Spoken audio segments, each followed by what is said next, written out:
So they are logging into your body directly using something called a biocyber interface. And this is where I get real cranky with people as well, because they keep telling people it's a bioweapon. It can be used that way, but its primary purpose is are things like wireless drugging and logging in and out to fix your cells. See, they've been using internationally genetically engineered machines at iGEM for, let's see, 20 years, I think is the most recent one. Hang on. Your international genetically engineered machines, the heart of synthetic biology, incepted in 2003, 80,000 students, 65 countries. That's your nanobots running through your body, okay? And to do that, along with all your little patches that you're wearing, your transdermal wellness company, bioelectronics, that all answers to the back end, the Internet of Medical Things.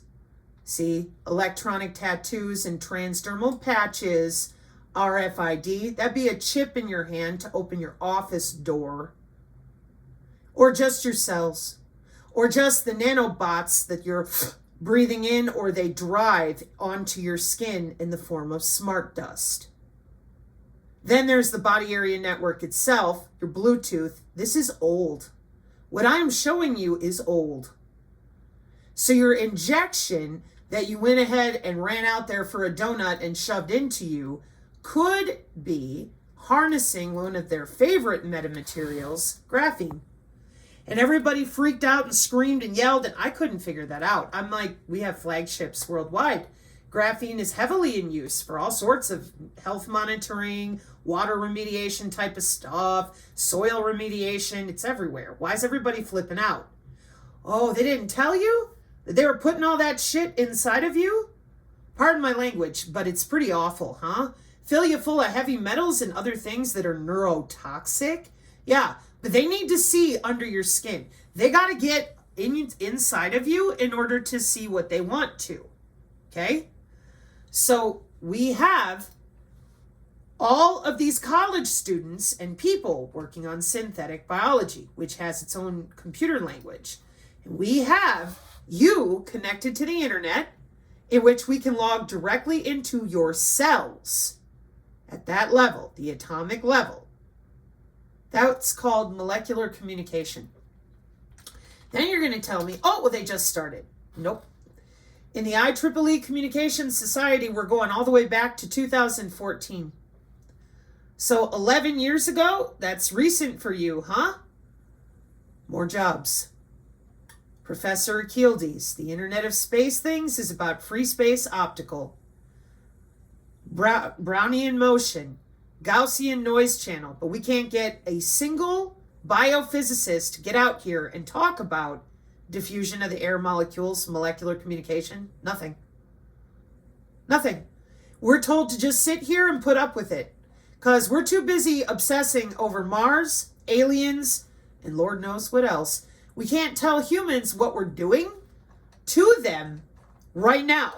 No. We've had this going on since the 90s, nice and quiet. 60 years of electronic warfare. 2012 were unleashed on the senior citizens and everybody else with our favorite friends at the hospital. And so here's what has gone on in my opinion. You injected a bunch of people with the biocyber interface. Here's the other big component nobody's talking about. Human augmentation conferences. How long have you guys been augmenting yourselves with the graphene and everything else? Here, hang on. Let's go to the scholarly articles. Oh, holy shit. Yeah. So they're being real? Yeah. This is nano.gov. Here, let me grab that for you before I play Dr. Gru, because I really want people to understand him, because he's telling you the truth. Oh, look. How's that possible? Maybe it's built off that one ring to rule them all. So, nano.gov, 20 years, okay? Now,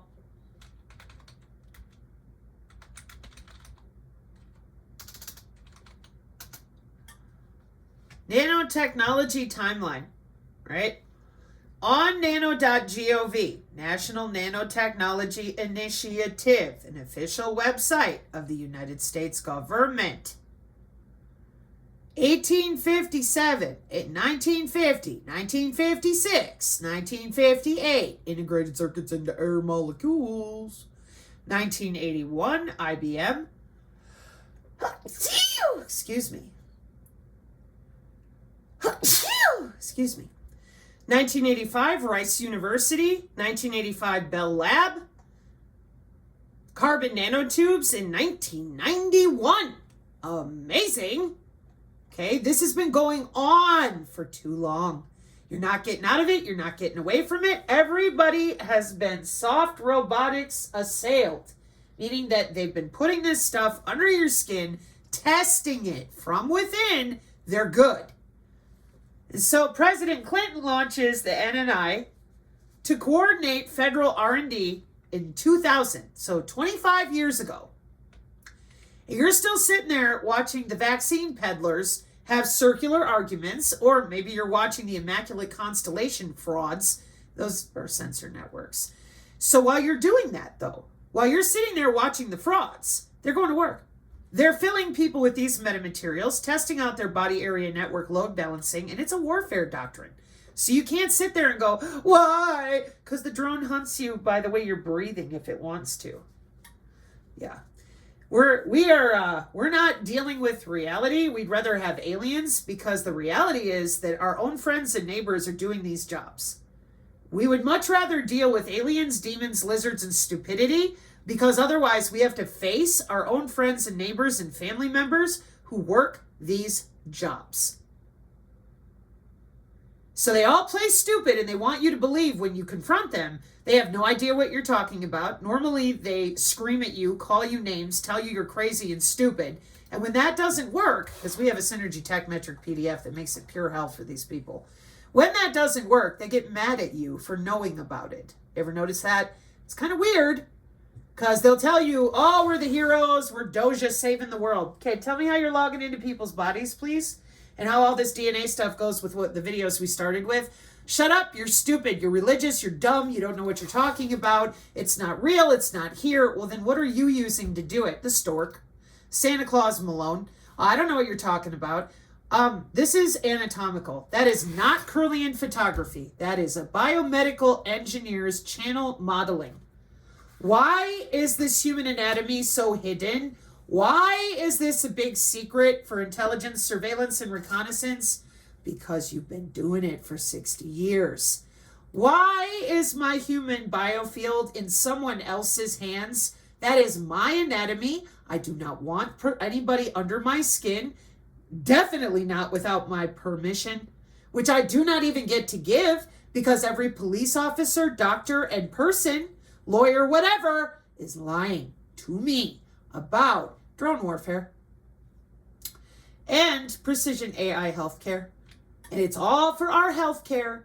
Every bit of what I'm showing you is currently, right now, today, about your health.